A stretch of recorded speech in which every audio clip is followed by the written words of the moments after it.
Pet Pawcast. I'm your host, Dr. Roberta Westbrook, and you are here with us at the Campus for All Animals. You are here with me and our sweet little friend here. This is Shanti. Shanti is an adorable French bulldog who was rescued back in March. She's been with us back in March and she was just a very tiny puppy. And she was unfortunately not well cared for. We took her and several of her housemates, and she's just doing really well right now and in foster care. She's not available for adoption, but she's in foster care right now. And so today, Ashanti is going to help me talk to you all about whether or not it's important for us to consider using sunscreen in our pets. Have we ever thought about that? Because we go out, it's summertime, we go out in the heat, and we're very well aware for ourselves what the sun damage can do. We know that extensive exposure to sun can lead to skin cancers, can lead to sunburn. But have we ever considered that our pets might be at risk for those same symptoms? And the answer is yes, that they can. And so we're going to talk about that and some other precautions that you can take this summer to keep your pets safe, so we can get started with that. But yes, Shanti is here to help me. So one of the things that I want to point out about Shanti and why she's a good partner for me today is she has a very unique look. One of the important things about dogs that have a white coat like Shanti here and a cute little pink nose, and a cute little pink nose is that white dogs that have lack of pigment in their nose or around their eyes are one of the dogs that are at risk for getting some of these skin cancers and sunburn because of the white coat and the lack of pigment that can sometimes actually protect from the sun. So what we're going to do is talk a little bit about the importance of using sunscreen for breeds that are light color, have pink noses, and have short fur, very thin hair coats, or no fur at all. For example, Chinese Cresteds, or Pit Bulls, or Chihuahuas that are very light colored or have a very thin hair coat. Those dogs are going to be even more at risk for sun damage. And so if you have one of those breeds of dogs, or if you feel like your pet has a very thin coat or is lacking pigment, then we can help you with that today. So let's talk a little bit about the different types of sunscreens that are available. Do you have any questions about sunscreen and how to know what type to use in your pet? So that's interesting that dogs need and can benefit from sunscreen. If I am at the beach and I have my sunscreen, can I just put some on my dog as well? That is a great question to get us started. So you may be wondering, can I just use the sunscreen that I already have in my bathroom and my beach bag? And can I just use the same sunscreen for my pet? The answer is no. Do not use the same sunscreen that you use for your pet. The reason is sunscreens that are used for humans have ingredients that can be toxic for dogs. One of those ingredients is zinc. So we know all about some of the things that zinc can be beneficial for in people, but when it's ingested, particularly for dogs and cats, when it's ingested, it can actually cause a lot of damage. One of the damaging things that zinc can do when it's ingested by dogs is it affects the red blood cells. So it can actually cause the red blood cells, which are very important for carrying oxygen, to break apart and to become non-functional. And what that means is it can make your pet have difficulty breathing and be anemic. And so we do not want your pets to ingest zinc. There is another toxic ingredient called para-amino benzoic acid. That's also in some of the human sunscreens. Same thing, can be very toxic to dogs and affect their red blood cells. So let's make sure that we find sunscreens that are approved for use in pets. And I have a few examples here, and Shanti is going to help me demonstrate those. So you want to make sure that it says a few things. You want it to be approved for use in dogs and cats. You would like it to be odor-free. You would like it to be stain-free, sunscreen that does not stain, and you want it to be safe for pets to ingest. So it needs to be free of those ingredients that we already talked about, right? So it comes in several different options for application. You may consider a spray that can be used to spray on large areas like the body and then massaged into the coat.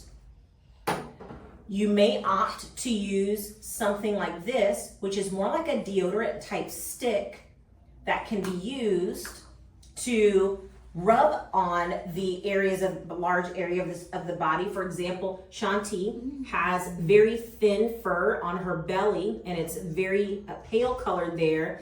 The deodorant type stick could be something that you could rub on the skin in that way. And then there's also another form that sunscreens come in, which is some wipes. So sunscreen cooling wipes. And so these can be used to wipe on large areas or on the ears or even on the nose and the underside of the belly. You can find lotions that are also available for dogs as well. So there's lots of options. You just have to decide what you think might be best for you to rub in for your pet. So those are the types of applications. What you want to do is make sure that if you're going to put the sunscreen on, you want to make sure that you're getting it on the skin, particularly on the nose, those areas that don't have a lot of fur, like the belly, the underside, and then rub it in like a lotion.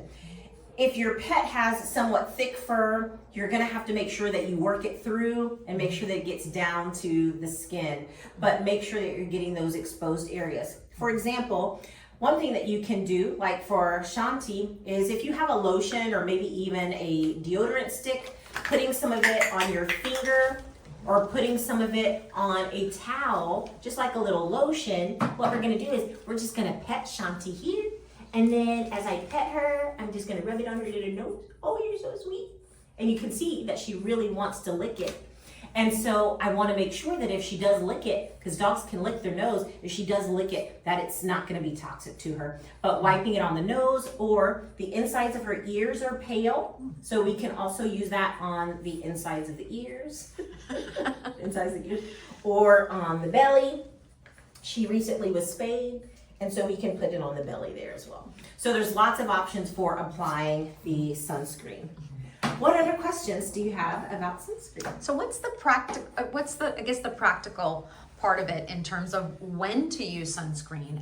If I take her out in the backyard to have her just go potty, or is it more like I'm taking her somewhere, for hours? I mean, or is it something like, I wake up, I put sunscreen on every day just because I don't know where I'm going to be? Yes, that's a great question. So, if you're just taking your pet out for a potty break and you're going to be out for, 10 minutes or less, and it's maybe a shaded area, you could probably skip the sunscreen. But if you're going out on your walk for the day, the walk that you take that's going to be maybe a mile long, it's going to be 15, 20, 30 minutes or an hour, I would definitely consider sunscreen. The heat that we're having these days, it doesn't take very long for you to start feeling that heat. So sunscreen, if you're going to be out going on a long walk, hiking, or spending the day at the beach. Make sure that there's plenty of shade. You may consider walking with an umbrella. If you're at the beach, you may consider, again, getting a beach umbrella to sit under. Those things can also help to protect your pet from the direct ultraviolet rays that they're gonna be exposed to. Is it safe for young puppies? Like, is there a certain age when they should start wearing sunscreen, or does it matter? The age doesn't really matter. It really is just a matter of how long they're going to be out in the sun. So if you think that you're going to be out in the sun for several hours, go ahead and rub it on. Again, as long as it's safe for dogs and cats, you shouldn't have any concern about rubbing it in. Rub it in really well like a lotion, and I would reapply every 4 to 6 hours, particularly if your pet is going to be swimming or in the water. You want to make sure that you reapply it regularly throughout the day, depending on how long you're out.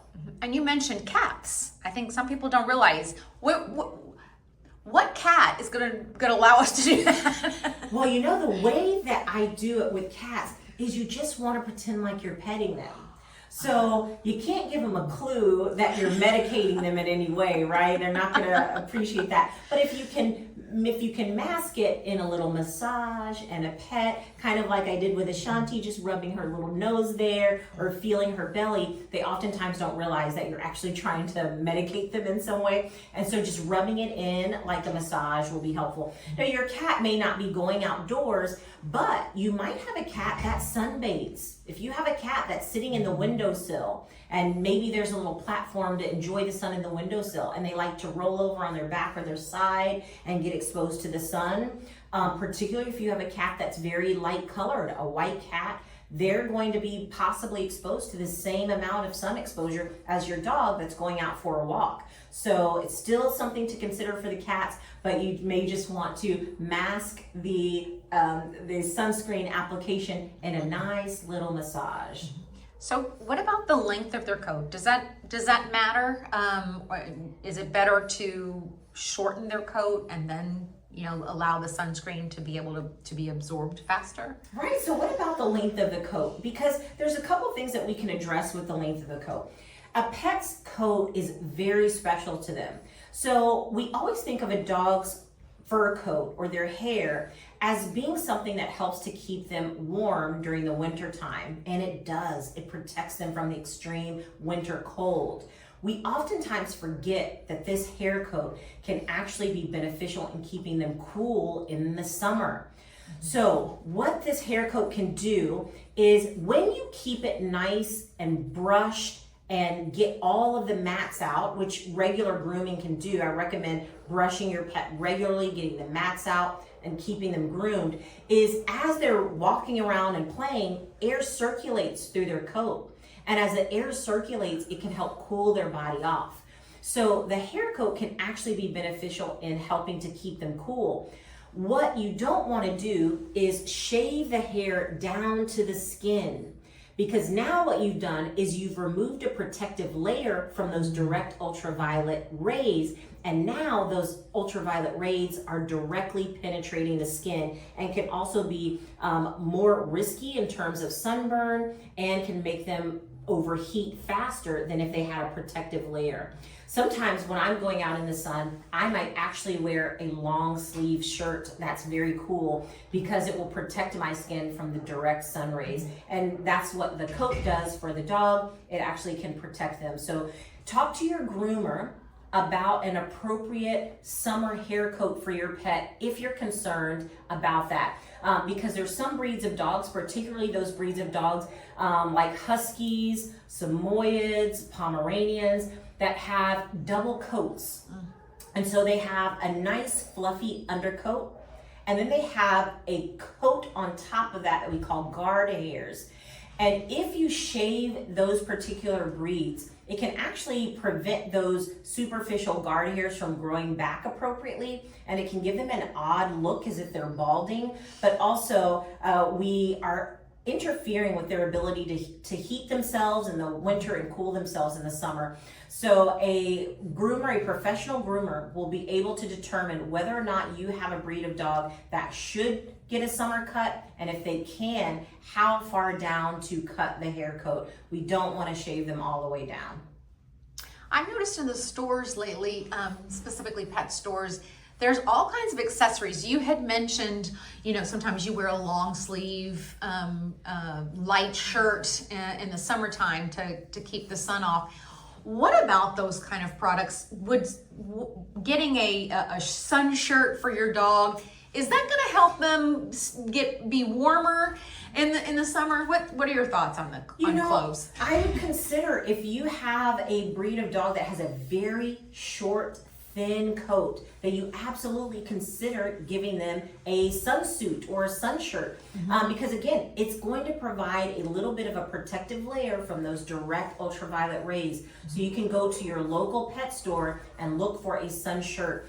These shirts can protect their dorsum that is directly exposed to the sun, can protect their extremities, but it can actually also protect that little belly under there. We may not think about the belly as being a place where you have to protect it from the sun because we think, well, it's underneath them, it's already protected. But what can happen is, particularly if dogs are walking on light colored surfaces, the white concrete or a light sandy beach, the sun rays will reflect off of the ground and they will expose the underside of the dog. So you still want to make sure that you have a sun shirt or protect that underside with sunscreen.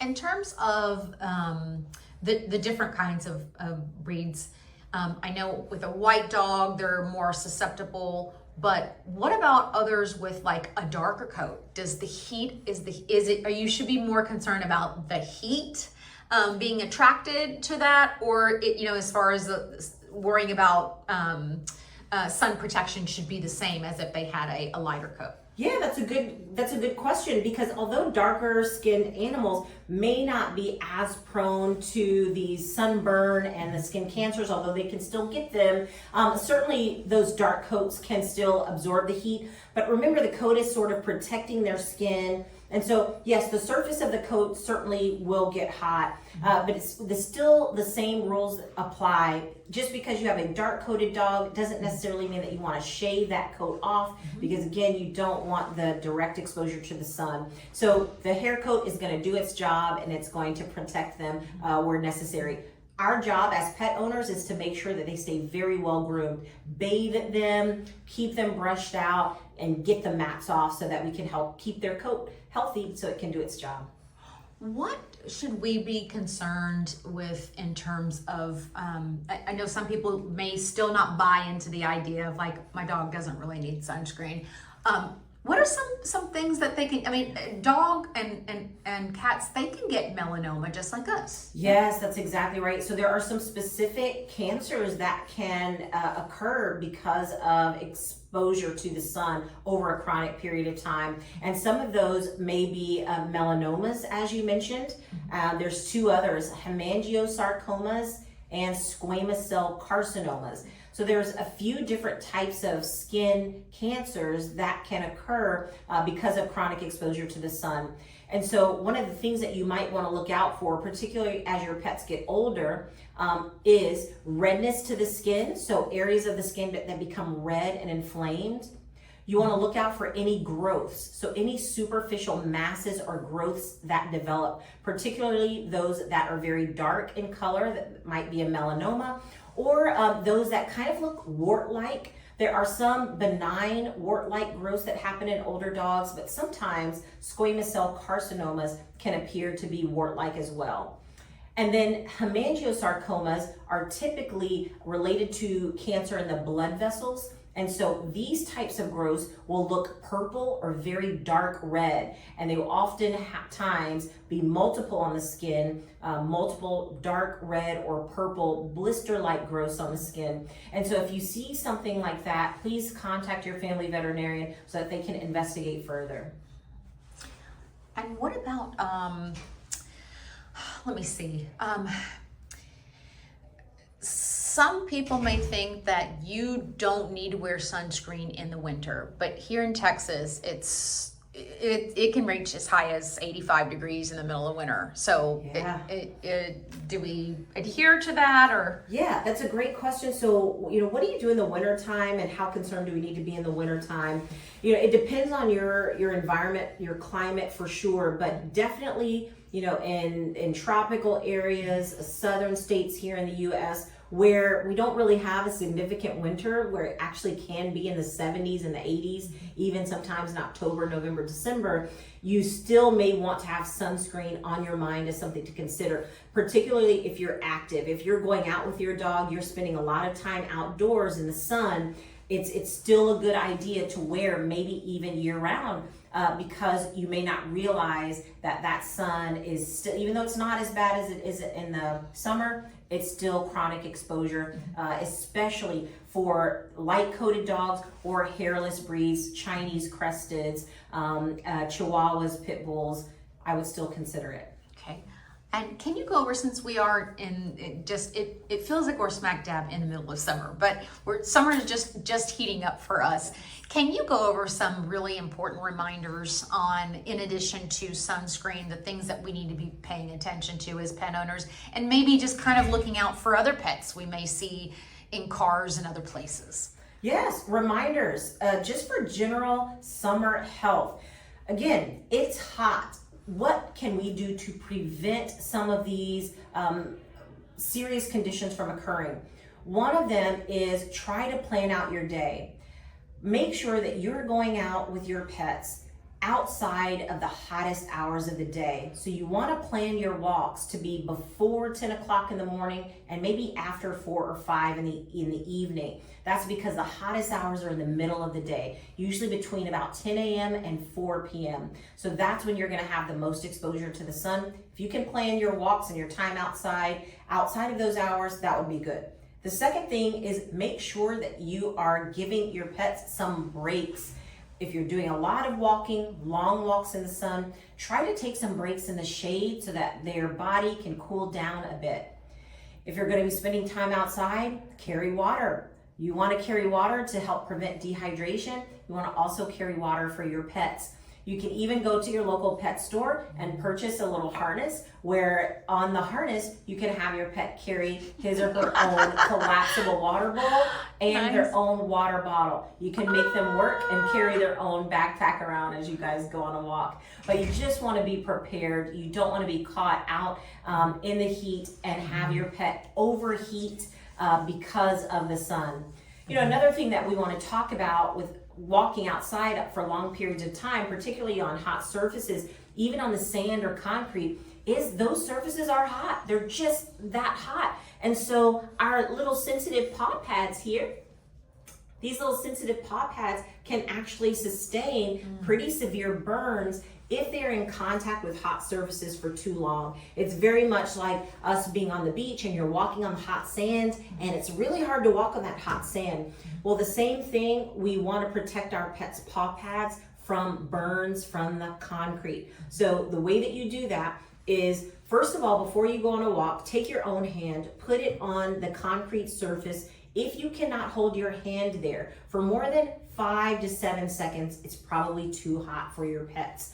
And so you want to protect them. Either wait until cooler hours of the day or consider putting some little booties on them to protect their feet. Well, thank you for joining us. I know we talked about a lot of information to help keep your pets safe and happy this summer. We hope you learned a lot. Please join us next week on the Pet Pawcast. I'm your host, Dr. Roberta Westbrook, and this is Shanti. See you next week.